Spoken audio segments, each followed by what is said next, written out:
Ingr Gamegot Madsen, Uklízeč. Díl první, Seznam. Čte Libor Terš, vydává Saga Egmont. Bunda mu byla trochu velká přes ramena a voněla novou kůží a tabákem. Měla barvu brandy a když zvednul ruce, aby pozdravil ostatní jejich typickým gestem, kůže slabě vrzala. Při pozdravu, kterému říkali znamení gangu, se uhodil pěstí do hrudi, přiložil k pravému spánku ukazováček a prostředníček a pak si s každým zvlášť ťuknul pěstí. Vymyslel to Jack. Na rituály a podobné věci si hodně potrpěl, někdy byl jimi úplně posedlý. Nakonec se z toho vyklubala diagnóza, díky které se vyhnul práci. Z jejich skupiny byl nejstarší a na podzim měl nastoupit jako učeň u truhláře, ale kvůli jeho nutkání všechno přepočítávat a donekonečna opakovat tentýž pohyb ho jeho matka dotáhla k psychologovi. Jack jim pak se špetkou pýchy v hlase vyprávěl, že se tomu říká OCD. Teď byl výjimečný, měl něco, co ostatní neměli. Bertram mu diagnózu záviděl.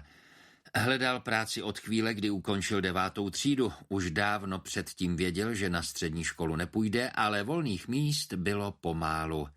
Právě tehdy potkal Jacka a ostatní, říkali si sokoly. Bylo to vlastně celkem otevřené zesměšnění skupiny nočních sokolů, kteří v noci hlídali ulice a dohlíželi na dodržování pořádku. Sokol je inteligentní a nelítostné stvoření, loví ostatní ptáky a používá k tomu celou řadu zbraní. Noční sokoly byly prostě parta chlápků, co chodí v noci po městě. No teda, to je fakt skvělá bunda, řekl Felix okouzleně, když na chvíli odtrhl oči od tabletu. Ve slabé záři displeje vypadal jeho obličej ještě blečí a popilavější než obvykle. Kde jsi ji vzal? Jack vyfoukl kous cigarety koutkem úst a skepticky Bertrama pozoroval. Jo, kde jsi ji šlohnul? Přidal se Kaspr. V restauraci, přiznal Bertram popravdě, strčil ruce do kapes a snažil se vypadat drsně. Je to drahá značka, tenhle shot, made in USA. Neměl jsem páru o tom, že má Eva takovou nobl klientelu, řekl Jack s úsměvem na půl úst a odklepl popel z cigarety. Bertram Evu Maju nikdy neoslovoval mami, připadalo mu to příliš dětinské, přesto nesnášel, když o ní Jack takhle mluvil, i to, jak se na ní díval. Jako by byl dospělý chlap, který ví o ženách své. Přitom měl jen jednu holku, která se na něj po týdnu vykašlala. Bertram potlačil chuť Jackovi jednu ubalit. Věděl, že by to nedopadlo dobře. Jakmile se do hry zapojili Jackovi pěsti, byla jeho posedlost opakováním pohybů obzvlášť nebezpečná a navíc chodil na box. Tvrdil, že to má terapeutický účinek. Bertram svůj hněv raději potlačil, ostatně jako vždycky v takové situaci. Myslíte, že ji handler bude chtít? Zajímal se Kaspr. To kvůli němu je handler v jednom kuse pronásledoval. Sice se hodilo, že mohli ukradené věci prodat, ale ten starý plešoun šel Bertramovi neskutečně na nervy. Strkal do všeho nosa, pořád se vyptával jako nějaký policajt. Proč si prostě nenakrade sám? Bertram handlerovi nevěřil a handler na oplátku nevěřil jim. Mnohem větší zábava to byla na začátku, když ještě byli sami a krádeže v obchodech byly prostě jenom hra. Teď jim ta hra sice vynášela peníze, což ale znamenalo i určitou daň. Nechci, aby o ní handler věděl. Ty si ji chceš nechat? Zeptal se Kaspr překvapeně. Bertram si sedl vedle Jacka a otočil se směrem k vodě. Slunce svítilo tak intenzivně, jako by se rozhodlo, že je v dubnu konečně čas zahájit jaro. Bunda se mu ale vážně hodila, protože vítr byl ještě pořád studený. Zadíval se na duhu na střeše muzea Aros a chvíli beze slova pozoroval droboučké postavičky návštěvníků. Díky duhovému ornamentu budova vypadala, jako by jí na střeše právě přistálo UFO. Jakoby mimozemšťani za těmi barevnými tabulemi skla plánovali útok na město. Když v noci nemohl usnout, což bylo částečně i proto, že nevstával předpolednem, seděl u počítače a psal o tom příběhy. Točili se kolem zombies, upírů, zlých duchů, krve a masakrů. Pokud by si jakýkoliv psychiatr něco z toho přečetl, Bertram by se konečně dočkal vlastní diagnózy. Plivl do hnědozelené vody před sebou a přikývl. Handlera by klepla pepka, kdyby tu bundu viděl, nejspíš by na ní vydělal pěkný peníze a my sklapni, Felixi. Přece jsme se dohodli, že si některé věci můžem nechat. Handler nemusí vědět úplně o všem, zavrčel Jack a Felix se znovu ponořil do hlubin displeje svého tabletu. Vybral si peněženku? Mohl ses rozdělit, řekl Jack podrážděně. Dokouřenou cigaretu cvrknul do vody a nedopalek přistál přesně vedle Bertramova plivance. V kapsách nic nebylo. Takže ani nevíš, komu ta bunda patřila? Co když je nějakýho fízla? Třeba dokonce toho, co tě včera sebral. Narážel na to, jak na něj zavolal policii všímavý prodavač v obchodě s elektronikou. Shodou okolností byla poblíž jedna hlídka, jinak by jim totiž cesta trvala déle. Jeden ze strážníků vyskočil z auta a popadl Bertrama za límec. Sice se mu vytrhl a utekl, ale ten fízl viděl jeho obličej a teď by ho lehce poznal podle hnědého mateřského znamenka velikosti mince, které měl Bertram hned vedle pravého oka. Nebylo pochyb, že si ho strážník zapamatoval. Bertram pokrčil rameny a jak by jako dokázal, že je ta bunda jeho. Podle toho fleku na zádech, to je propálený. Bertram si toho tmavého flíčku původně vůbec nevšiml a teď si ho důkladně prohlížel. Vážně vypadal jako propálený od cigarety. Sakra, zasyčel. Jack se znovu pousmál svým typickým úsměvem na půl úst. Vždycky tvrdil, že to má po operaci rozštěpu. Podle ostatních byl jeho úsměv památka na jedinou rvačku, kterou kdy prohrál. Soupeř mu prý tenkrát úplně rozdrtil horní ret a právě proto začal Jack chodit na box. Zaměřil ospalý pohled na cosi za Bertramovými zády. Kurva, neměli jsme se o Handlerovi bavit, víte, co se říká mi o vlku? Bertram se ohlédl a pozoroval, jak k nim přes trávník, kde se povalovalo několik studentů s knihami, s námahou spěchá malý obtloustlý mužík. Přestože počasí ještě nebylo nic moc, byl Mill Park plný lidí. Handler se pokoušel popadnout dech a na tričku se mu v podpaží vytvořila 2 velká kola. Myslel jsem si, že budete tady jako vždycky, mám pro vás práci dneska v noci. Placenou? Zeptal se Jack a snažil se, aby to znělo nedbale. Sakra, dobře placenou, samozřejmě dostanete obvyklý podíl. Handler si utřel nos hřbetem ruky, ale budu potřebovat jenom 2, musí to být fakt nenápadný. Jacku, ty jdeš určitě. Proč já? Bránil se. Jako jedinýmu je ti 18 a máš řidičák, auto jsem zajistil. Kaspre, ty půjdeš s ním, myslím, že máš největší sílu. Handler si je chvíli všechny prohlížel, jako by je viděl poprvé. Jacka jeho poznámka popudila, protože za nejsilnějšího samozřejmě považoval sebe. Nebylo ale pochyb o tom, že byl ze všech nejvíc agresivní. Kaspr vstal a oprášil si z kalhot hlínu. Před Handlerem se vždycky zdál trochu nervózní. Bertram netušil, odkud se ti dva znali, ale bylo naprosto nepřehlédnutelné, jak moc plešoun Kaspra děsil. A co se teda chce po nás? Zeptal se Bertram a ukázal na sebe a na Felixe. Handler se na něj zadíval přivřenýma očima s popraskanými žilkami. Říkalo se o něm, že všechno propije. Bertramovi to bylo jedno. Záleželo mu jen na tom, aby dostali zaplaceno. Budete pomáhat s doručením zboží, máme objednávku na pár kousků designového nábytku. Teď je ve skladišti v Hasselagru. Handler podal Jackovi papír s adresou a obrázkem černé židle. Kdysi už nějakou takovou ukradli, Handler jí říkal bejce. Bertramovi se nezdála nic extra a nechápal, proč by měla stát 70 000 dánských korun. Handler ho sledoval se zaujatým výrazem na tváři. To je dost dobrá bunda, mladej, někde jsi přišel na dobrý prachy, co? Řekl po chvíli. Parkem se prohnal studený vítr a rozfoukal opadané listí. Bertram se otřásl a pak zahůhlal. No, měl jsem něco našetřeno. Handler se zatvářil překvapeně a pak pokýval hlavou. Bylo na něm znát, že Bertramovi nevěří. Asi vám platím až moc, ta bunda vypadá dost draze. Eva Maja mi něco přispěla, zalhal Bertram.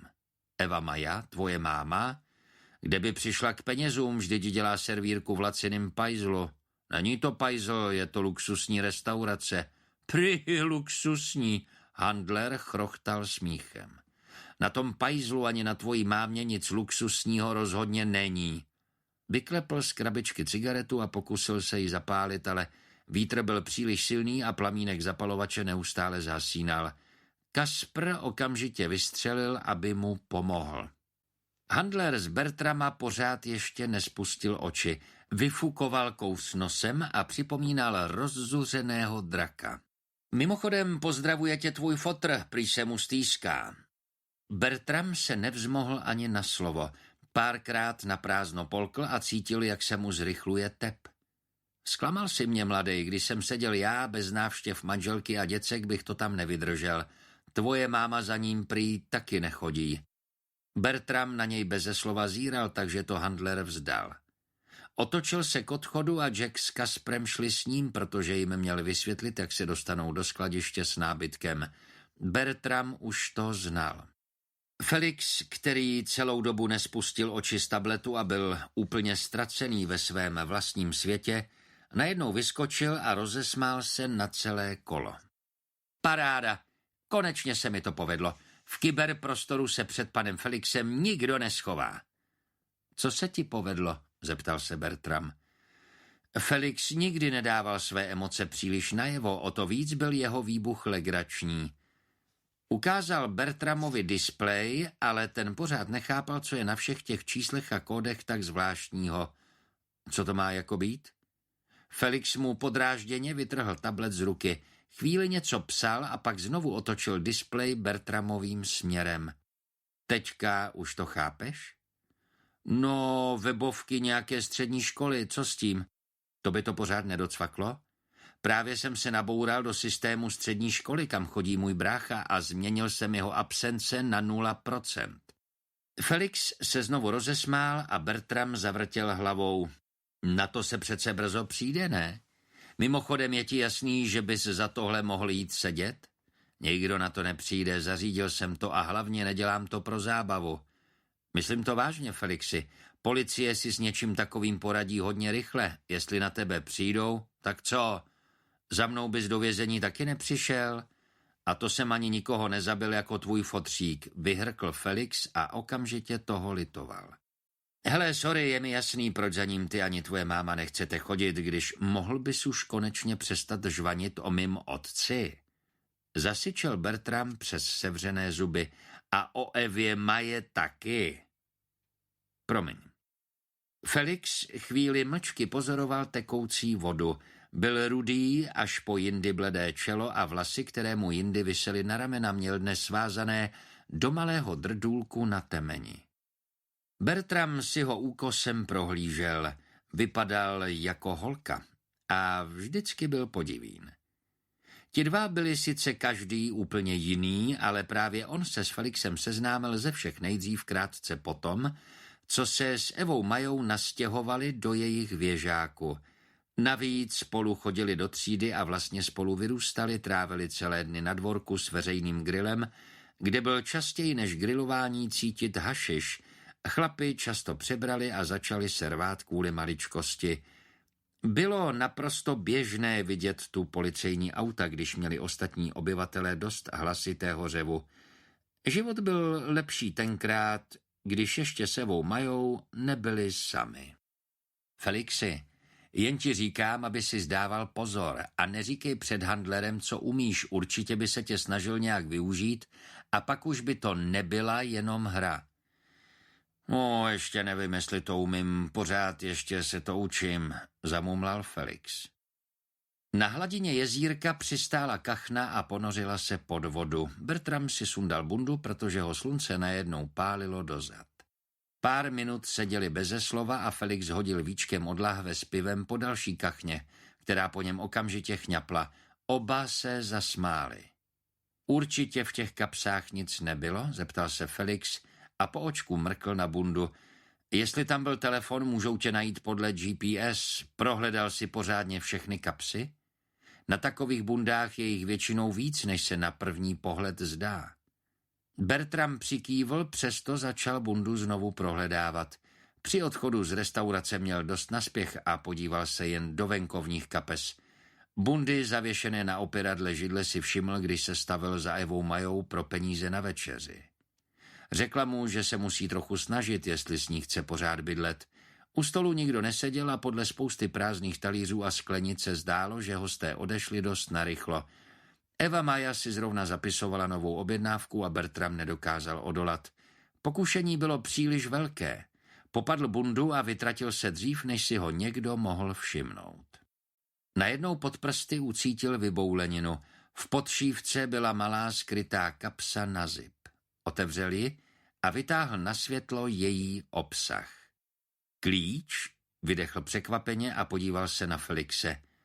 To není klíč. Jasně, že je. Felix k němu natáhl ruku.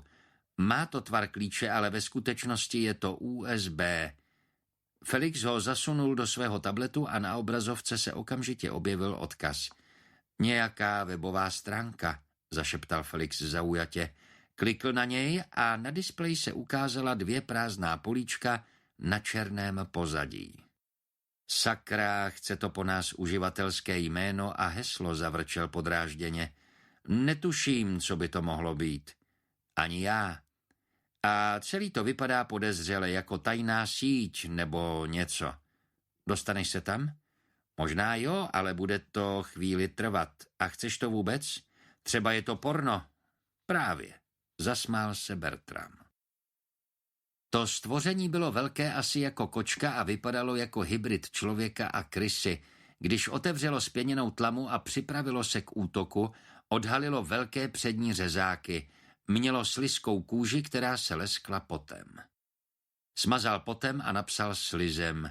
Jeho chameleon Rango nehybně seděl v teráriu a zíral na něj kulatýma očima. Koupil ho přes inzerát jen za 250 dánských korun. Eva Maja ho nemohla vystát. Bertram rozmrzele sáhl po telefonu, který začal vibrovat na desce stolu vedle něj.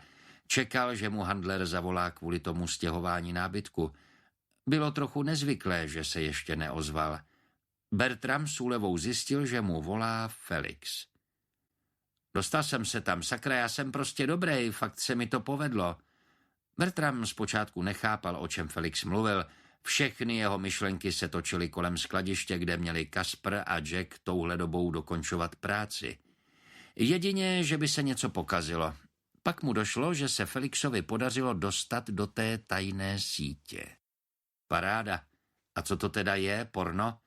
No, ne tak docela, ale nemyslím, že je to něco důležitýho. Je to fotka nějakýho hnusného týpka, pošlu ti údaje, mrkni se na to. Za pár vteřin se pípnutím ohlásil nový mail. Bertram kliknul na odkaz a zadal uživatelské jméno a heslo. Objevila se před ním 3 jména a vedle nich fotka, o které mluvil Felix. To bylo všechno. Tohle má být ta tajná síť, jo? Nevypadá to jako něco, co by stálo za tajnosti. Souhlas. Nevím sice, kdo je ten chlápek, ale má pěkně blbý jméno. Třeba je to prostě seznam lidí s blbýma jménama. Julius Habekost. Je to vůbec skutečný jméno? Oba se zasmáli.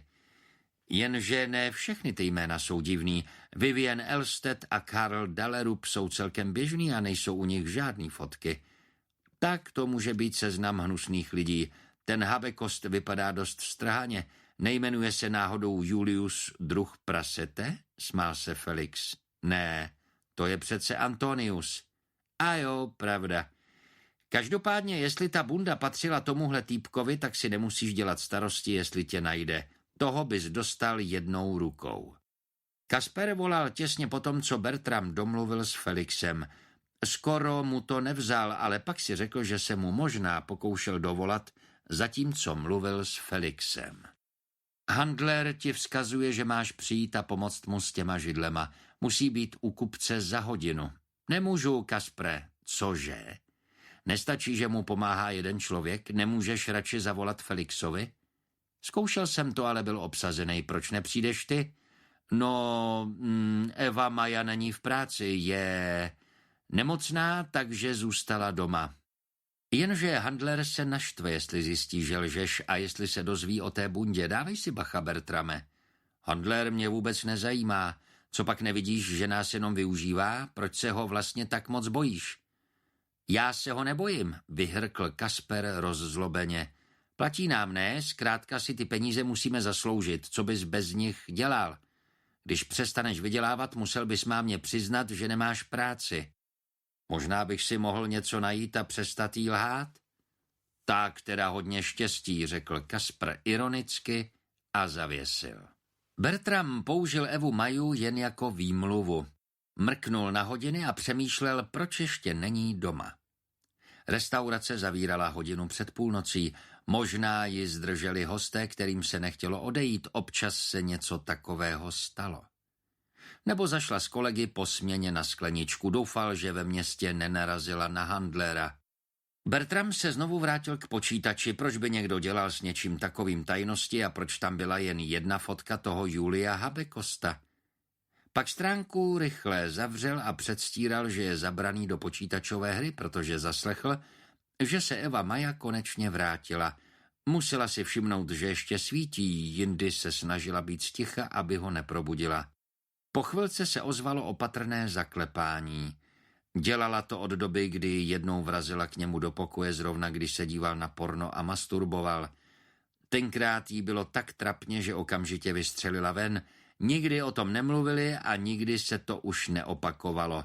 Tedy už nikdy k němu do pokoje nechodila bez zaklepání. Vždycky zaklepala a počkala, až ji pozve dál. Možná si uvědomila, že její syn už není malý kluk a potřebuje mít soukromí. Ahoj, miláčku. Přistoupila k němu a objala ho zezadu. Byla cítit cigaretami a laciným parfémem a z jejího dechu táhl alkoholový odér. Přitiskla tvář na jeho a zadívala se na obrazovku počítače. To jsou teda odporný příšery, proč hraješ tak šílený hry? Bertram její otázku ignoroval. Co tě tak zdrželo? Letmo ho políbila za ucho. Moc práce. Soně nebylo dobře, tak odešla dřív a pak jsem si dala drink s Nelly.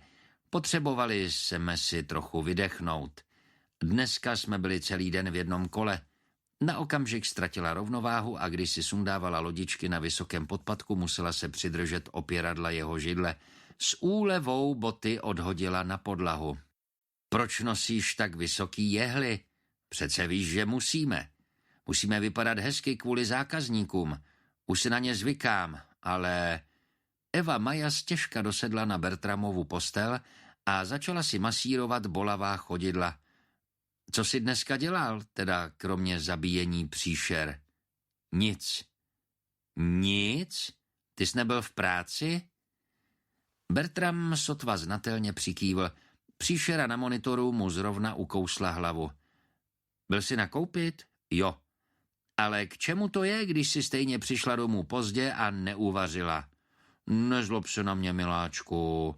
Naklonila se k němu a udělala legrační, přehnaně mrzutou grimasu. Mohla si zavolat. Já vím, promiň. Zítra přijdu brzo a uděláme si spolu hezký večer.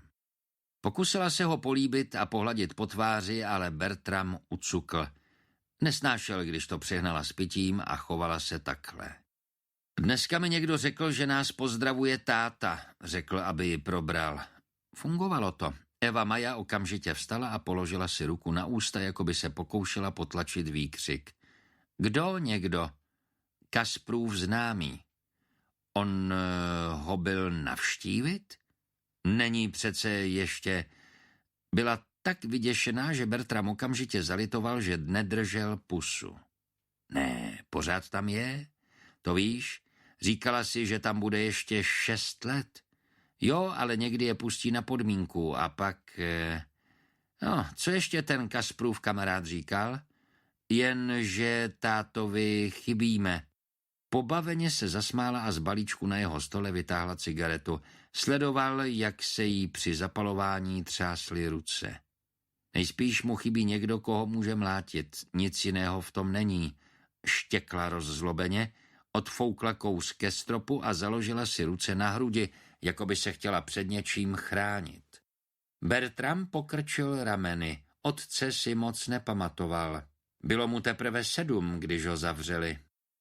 Eva Maja tvrdila, že si ho prostě jen nechce pamatovat, ale dál to nerozebírala. Bertram věděl jen to, že otec někoho zabil a Eva Maja ho nenávidí. Nic jiného vlastně vědět nepotřeboval. Pak si uvědomil, že si všimla jeho nové bundy a beze slova na ní zírá. V duchu zalitoval, že ji nepověsil do skříně. Na druhou stranu oblečení si kupoval vždycky sám, takže by do toho nemusela strkat nos. Ona ale vzala bundu do ruky a zavěsila si ji na ukazováček. Co pak si pamatovala z restaurace? Znala toho zákazníka, kterému ji Bertram ukradl? Možná dokonce věděla, co byla celá ta podivná záležitost s tajnou sítí. Čí je ta bunda?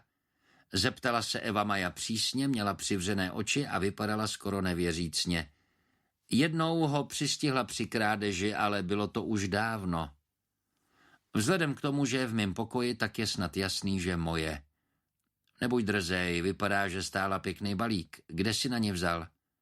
Tvářila se neústupně a Bertram pod tíhou jejího tázavého pohledu radši uhnul očima. Předstíral, že je zabraný do hry, ale ve skutečnosti ho příšery už po 3. zabili, protože nedával pozor. Koupil jsem si za výplatu. Vždyť roznášíš noviny, chceš říct, že vyděláváš tolik peněz? Našetřil jsem si. Nelžeš mi, že ne? Ne, nelžu. Proč mi k sakru nikdy nevěříš? Věřím. Promiň, miláčku, nemáš hlad? Zeptala se omluvně a pohladila ho po tváři. Vypadalo to, že se jí ulevilo. Bertram se od ní odtáhnul. Už jsem jedl. Příšery mu znovu dávali zabrat, takže hru radši zavřel. Nemohl se soustředit. Dobře, radši si už jdi lehnout, jo? Je pozdě. Ne, že budeš hrát celou noc, škodí to mozkovým buňkám, řekla a odešla s pokojem. Bertram věděl, že jí zmínkou o otci zkazil náladu, ale bylo mu to jedno. Sotva se za ní zavřely dveře, znovu se přihlásil do tajné sítě. K čemu měla sloužit? Byla tam jenom jména, takže... Na stránce se ale mezi tím objevilo něco, co tam předtím nebylo. Vedle fotografie bylo nahrané video. Bertram váhavě klikl na bílou šipku uprostřed a video se začalo přehrávat. V otevřeném okně stál muž. Díval se za sebe a v očích se mu zračila hrůza. Pak zmizel. Nebylo jasné, jestli skočil sám, nebo mu někdo pomohl. Záběr se přiblížil k oknu a když Bertram uviděl tu výšku, mimoděk se přikrčil. Ve slabém světle pouliční lampy ležela na chodníku sotva rozeznatelná silueta podivně pokrouceného těla. Monitor na okamžik zčernal. Pak se objevil detailní záběr na obličej toho muže. Nebyl mrtvý. Jednu stranu obličeje měl rozdrcenou pádem a na chodníku se rozlévala kaluž krve. Jeho zakrvácené rty se pohybovaly a zdálo se, že se pokouší něco říct, ale záznam neměl zvukovou stopu. Díval se přímo do kamery. Vypadal vystrašeně, ale to nebylo všechno. Bertram se naklonil blíž k monitoru a zkoumal mužův obličej zblízka. Překvapení. Ten muž vypadal, jako by vůbec nechápal, co se děje, zaskočený vlastní smrtí. Náhle se jeho tělo zatřáslo. On zhluboka vydechl a z úst mu začalo vytékat ještě více krve. Pak jeho tvář stuhla a oči zesklovatěly. Bertram prudce zaklapl počítač. Dlouho nehnutě seděl s oběma rukama v klíně a pozoroval tmu za oknem. Byl to on? Julius Habekost. Teď je mrtvý. Bertram sáhl po telefonu a vytočil Felixovo číslo. Když se mu nedovolal, lehl si do postele a díval se do stropu. Byl úplněk. Barevná světla ze střechy muzea probleskovala mezi závěsy a téměř se zdálo, jako by zářila přímo na bundu pověšenou na Bertramově židli. Komu patřila? Bertram měl na okamžik neovladatelnou chuť vstát a vyhodit ji z okna. Pak se rozhodl, že přece jen řekne handlerovi, aby ji prodal. Nikdy předtím mrtvolu neviděl. Při každém pokusu usnout měl před očima výraz mužova obličeje ve chvíli, kdy ho opustil život. Proč není tak statečný jako jeho otec? Ten se nebál ničeho a dokonce byl schopný někoho zabít. Podle Felixe, Kaspra a Jacka muselo být super mít takového tátu. Ten mrtvý si o to prý musel koledovat a vlastně si zasloužil umřít. Bertram jejich názor nezdílel, protože si na pár věcí z té doby konec konců vzpomínal. Když se otec rozzuřil, což se stávalo často, nikdy nešel pro ránu daleko. Eva Maja mívala modřiny po celém těle, ale nikdy ne na místech, která nešlo skrýt pod šaty. Bertrama otec také několikrát zbyl, ale Eva Maja obvykle zakročila a schytala to za něj. Když ho zavřeli, všechno bylo najednou jiné. Eva Maja byla jiná, jako by se od základů změnila. Bertram cítil, že o něm neví všechno. Občas se mu vybavila blesková vzpomínka, která hned zase zmizela, jako scéna z polozapomenutého filmu, který viděl kdysi dávno. Eva Maja se o tom období odmítala bavit a na jeho otázky neodpovídala. Řekla mu, že je normální zapomínat věci z dětství a občas je to prý dokonce i lepší. Ona sama se snažila zapomenout také. Když se venku ozvali první ptáci a objevilo se bledé sluneční světlo, Bertram si uvědomil, že se mu nakonec přece jen podařilo usnout. Události předešlé noci mu teď připadaly jako zmatený sen a výplod jeho vlastní fantazie. Připomínali ty příšerné povídky, které sám psal, nebo pokračování jeho počítačové hry. Když teď otevře svůj laptop, nenajde ani stopu po tajném odkazu, ani mrtvém těle na chodníku. Roland Benito stál na chodníku. Zaklonil hlavu a zadíval se vzhůru směrem k oknům ve 4. poschodí. Pak sjel očima dolů, jako by zkoumal trasu, kterou tělo padalo, 20 metrů volným pádem. Mrtvolu už odvezli a na betonu po ní zůstala jen tmavě rudá skvrna. Nesnáším pohotovost, utrousil Mark Haltbjerg, který stál za ním. Roland se k němu otočil. Jsou tu ještě ti strážníci, nebo nechtějí mluvit bez přítomnosti právníka? Zeptal se. Podle Evropského soudu pro lidská práva musela být úmrtí, ke kterým došlo v přítomnosti policie, řešena prioritně. Nejen proto, aby se rozhodlo o případném potrestání přítomných strážníků, ale také kvůli zjištění důkazů. Hlavní vyšetřovatel Viktor Enevoldsen vysvětlil roli oddělení kontroly a stížností v takových situacích, ale často nebylo možné strážníky vyslechnout hned, protože si vyžádali konkrétního právního zástupce, který byl k dispozici až za nějakou dobu, v mnoha případech až za několik dní. Dřív jednotka sklízela ostrou kritiku kvůli obvinění, že spolu komunikovali ještě před výslechem a mohli se tedy snadno domluvit, co řeknou a jak případ vysvětlí. Jsou tady, jsou připravení. S oběma to pochopitelně docela zamávalo. Pojďme nahoru. Naštěstí tu mají výtah. Roland přikývl, zmínka o výtahu ho potěšila. Včera večer hrál s vnučkou tenis a všechno ho bolelo. Procházka do 4. patra mu nepřipadala nijak lákavá. Z jeho pohledu byly sice síly značně nevyrovnané, stárnoucí chlapík s uvadající kondicí a mladá dívka, ale oba se náramně bavili a on měl pocit, že se s Marianou konečně zbližují, což ho překvapilo, protože byla ve věku, kdy s žádným dospělým nechtěla nic mít. Podle mých informací byla oběť dozorce ve vězení, prohodil Mark ve výtahu. No, takže prostě vyskočil z okna, aniž by tomu policie stihla zabránit? Mark pokrčil rameny. Zřejmě ano. Nikdo neví, co se tam vlastně stalo. Přijdeme na to. Nejdřív musíme zjistit, jestli s tím mají něco společného ti strážníci. Mark souhlasně přikývl. U dveří do bytu stál muž a postarší paní s rukama založenýma v bok. Posunula si brýle na nose o něco výš a řekla, bydlím vedle. To já jsem zavolala policii. Prosím, vraťte se domů a počkejte na nás. Přijdeme za vámi za pár minut a promluvíme si, odpověděl Mark zdvořile a pokynul směrem k sousednímu bytu. Já bydlím o patro výš, řekl ten chlapík a ukázal kamsi nad svou hlavu. Viděl jsem policejní auta, tak jsem se přišel podívat, co se děje. Roland a Mark konečně vešli do bytu. Vevnitř bylo jen pár kousků nábytku a všechny vypadaly buď zděděné nebo z druhé ruky. Roland kývl na chlapíka zhora, který je oba zvědavě sledoval a zavřel za sebou dveře. Jeden ze strážníků se opíral o zeď, druhý seděl na posteli a vypadal mnohem víc otřesený. Roland se obrátil k technikům, kteří něco řešili poblíž a oznámil jim, že se ujímá vyšetřování. Přikývli a šli si po své práci.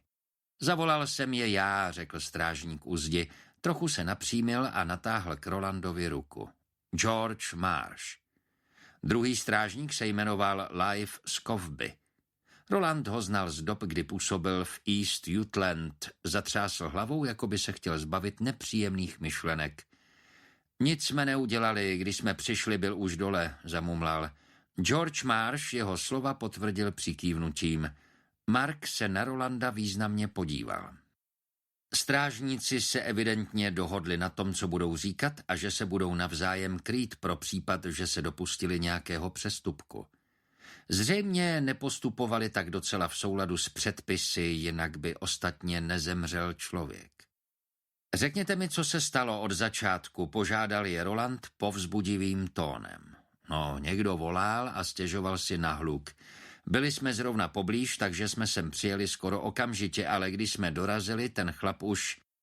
Jak vidíte, nikde nejsou stopy po rvačce a nikdo jiný v bytě nebyl. Roland se rozhlédl kolem. Všude bylo až nezvykle uklizeno a skoro to vypadalo, jako by byl obývací pokoj chvíli po renovaci. Ve vzduchu byla pořád ještě cítit čerstvá malba. Jak se oběť jmenuje? Zeptal se Mark. Julius Habekost. Bertram si sedl ke stolu a pomalu otevřel počítač, jako by se bál, že na něj vyskočí příšera. Takže se mu to nezdálo. Odkaz byl pořád na svém místě a po přihlášení se objevilo i video. Bertram ho nepouštěl. Prohlížel si fotku, která přibyla vedle dalšího jména na seznamu. Vivienne Elstedová, žena s temně černou ofinou. Vypadala trochu jako Italka. Z jejího vzhledu, přísného výrazu a pevně semknutých rtů s rudou rtěnkou vyzařovala autorita. Připomínala mu nějakou herečku. Najednou to Bertramovi došlo. Plácl se rukou do čela a usmál se. No jasně, zřejmě je to celé nějaká hra. Zaplavila ho vlna úlevy a najednou se mu chtělo smát. O něčem podobném sokoly přemýšleli taky. Často se o tom bavili v době, kdy bylo v módě natáčet dopravní nehody a videa pak publikovat na YouTube. Takové věci měly hodně zhlédnutí a sdílení a Felix tenkrát řekl, že nikdy nevíš, jestli to celé není nafingované. Zřejmě teď bylo na Vivienne, aby zveřejnila něco strašidelného. Jestli jim ale šlo o co nejvíce zhlédnutí, proč si zařídili tajnou síť? Možná proto, že by to spousta lidí nepochopila, zrovna jako Bertram. Možná to byl vtípek skupiny přátel, něco jako sokoly. Znovu se usmál vlastní bláhovosti a laptop zaklapl. Cestou do koupelny si všiml, že Eva Maja ještě spala, ale dveře její ložnice byly do kořán. Byla skoulená do klubíčka a skrčené nohy si objímala oběma rukama, jako by držela milence. Měla světlou pleť a pihovaté paže. Žádné modřiny, jen černé keltské tetování na rameni. Na svůj věk měla nádherná prsa. Bertram se okamžitě odvrátil, rychle zavřel dveře a se zíváním vešel do kuchyně. Neměl hlad, nikdy nesnídal. Obvykle vydržel až do poledne, kdy obyčejně vstával a pak si dal s kamarády burger v McDonald's. Dnes ale nemohl znovu usnout, takže chtěl Evě Maje uvařit kávu jako omluvu za včerejšek. Mrzelo ho, že jí zkazil náladu tím pitomým vzkazem od otce. Měli mezi sebou nepsané pravidlo, že o něm nebudou mluvit nikdy. A kdo ví, jestli si to celé Handler nevymyslel, co pak za ním vážně chodil do vězení? Bertram si nebyl jistý, jestli se vůbec znali. Na rohošku u dveří dopadly noviny složené do úhledného podlouhlého obdelníku. Bertram je zvedl a cestou zpátky do kuchyně si prohlížel titulní stranu. Nějaká známá právnička čelně narazila autem do stromu a zemřela. Ve článku stálo, že byla v autě sama. Dopravních nehod je teď přece spousta a o téhle se psalo jen proto, že ta paní byla známá. Nebo měla úplně nové auto, kterému selhal airbag. Bertram slyšel už hodně historek o výrobcích airbagů, kteří do aut dávali vadné kusy. Znuděně odhodil noviny na jídelní stůl. Ty už si vzhůru? Eva Maja vypadala mrzutě a ospale, stěžka dosedla na židli, jednu ruku měla přiloženou na čele a tvářila se, jako by jí bylo na umření. Župan se jí na hrudníku trochu rozevřel. Měla na sobě krajkovou podprsenku červené barvy, která už byla dost vybledlá. Jo, řekl Bertram a soustředil se na to, kolik lžiček kávy dává do filtru. Ty přece ráno kafe nepiješ, Bertrame. Zapálila si cigaretu a najednou vypadala na 60 místo na 40. Na jedné tváři měla otisklý polštář a Bertram si najednou vzpomněl na Julia Habekosta. Byla to přece jen hra s hodně přesvědčivými triky. Chtěl jsem tě překvapit. No teda, usmála se na něj a potáhla si z cigarety. Kdybys mi chtěl začít nosit dárky, potěšila by mě hrst prášků proti bolesti.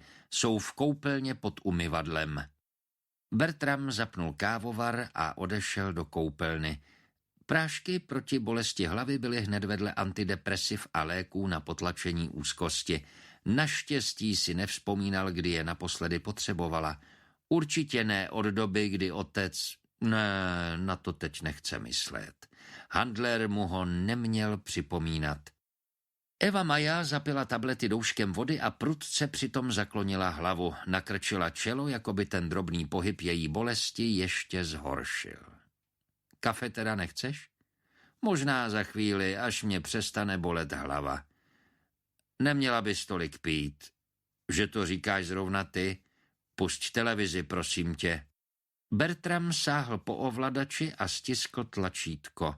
Obvykle se spolu dívali na televizi u večeře, než Eva Maja odešla do práce. Bertramovi to vyhovovalo. Vyhnul se tak otázkám ohledně jeho práce a toho, co celý den dělal. V televizi zrovna běžel ranní pořad a podle další předpovědi počasí se zdálo, jako by Dánsko bylo tak obrovské, že je potřeba informace o denních teplotách aktualizovat každých 15 minut. Přesně v okamžiku, kdy se vypnul kávovar, začaly zprávy. Nalij mi kávu, prosím tě, ať stihne trochu vychladnout, nesnáším horký kafe. Bertram postavil konvici doprostřed stolu. Zdálo se mu, že toho obsluhování bylo pro dnešek už dost. Pochopila a aniž by spustila oči z obrazovky, nalila si kávu sama. Bertrama zprávy moc nezajímaly, měl trochu hlad, takže si ukrojil krajíc chleba a vyndal z lednice máslo a nutelu. Jeden ze záběrů na obrazovce mu ale vyrazil dech a zaposlouchal se. Oddělení kontroly a stížností záležitost vyšetřuje z důvodu přítomnosti 2 strážníků v bytě, kde k sebevraždě došlo. Více informací není v tuto chvíli k dispozici. Juliovi Habekostovi bylo 58 let a jako vězeňský dozorce pracoval 25 let. Byl rozvedený a měl 1 dceru. Právě rozvod je jednou z možných příčin této tragédie. Bertram na snídani okamžitě zapomněl a musel si sednout. Habekost. Není divu, že nechtěl žít s takovým jménem, hyhněla se Eva Maja a zamáčkla nedopalek do popelníku. Pak se podívala na Bertrama. Zíral na obrazovku i přesto, že fotku Julia Habekosta dávno nahradila zpráva o Brexitu. Co je? Vypadáš, jako bys viděl ducha. Bertram neodpověděl. Měl pocit, že mu v krku roste obrovský knedlík. Děsíš mě, Bertrame, co se děje? Přece si toho chlápka neznal, nebo jo? Žil prý v Horsens, to je více než 50 kilometrů odtud. A co když to nebyla sebevražda? O čem to mluvíš? Máš moc bujnou fantazii, to není normální.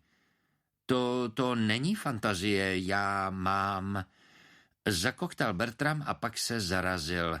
Kdyby jí řekl o tajné síti, musel by s pravdou ven i ohledně té ukradené bundy. Šílela by, kdyby vyšlo na povrch, že si místo roznášky novin vydělává krádežemi.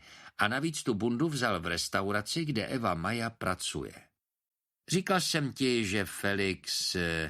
že se Felix umí dostat na nějaké stránky. Chce být přece hacker. Hacker? Není to nelegální? Jo, když to používáš k nelegálním účelům, Felix to nedělá. Ale přišel na jednu tajnou síť s lidma, kteří toho dozorce možná zabili. Na té stránce je video, kde leží na chodníku s rozbitou hlavou. Teče mu krev a... Eva Maja se tvářila vyděšeně a Bertram si myslel, že mu věří, dokud mu nedošlo, že si z něj dělá legraci. Je to pravda! Eva Maja si zapálila další cigaretu, zavrtěla hlavou a podívala se na něj, jako by byl malé dítě. Po kom tu představivost máš? Po mně určitě ne. Je to jedna z tvých dalších hororových povídek? Ale já přece vím, co si po nocích píšeš, Bertramé. Jak to můžeš vědět? Ty se mi hrabeš? Hrabeš! Jednou si vypadnul tak rychle, že si zapomněl zavřít počítač.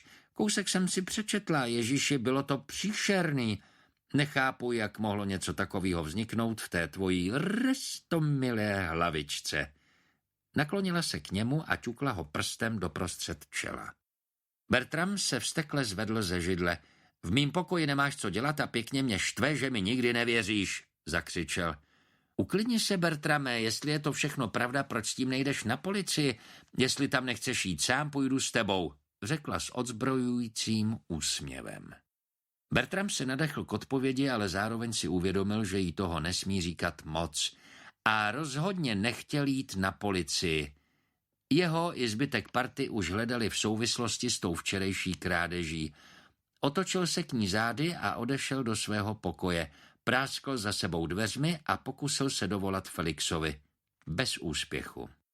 Znovu začal prohledávat kapsy bundy. Kdyby našel nějakou zmínku o jejím majiteli, mohl by dát policii anonymní tip. Kdyby to mělo nějakou spojitost s tajnou sítí, samozřejmě. V kapsách ani pod počívkou ale nic nebylo. Sedl si k počítači a znovu se přihlásil na stránku s obrázkem Julia Habe Costa. Přibylo další video, tentokrát vedle fotky Vivien Elstedové. To jméno se mu zdálo povědomé a po chvilce přemýšlení mu došlo, že je to ta právnička z novinového článku, ta, co se zabila v autě.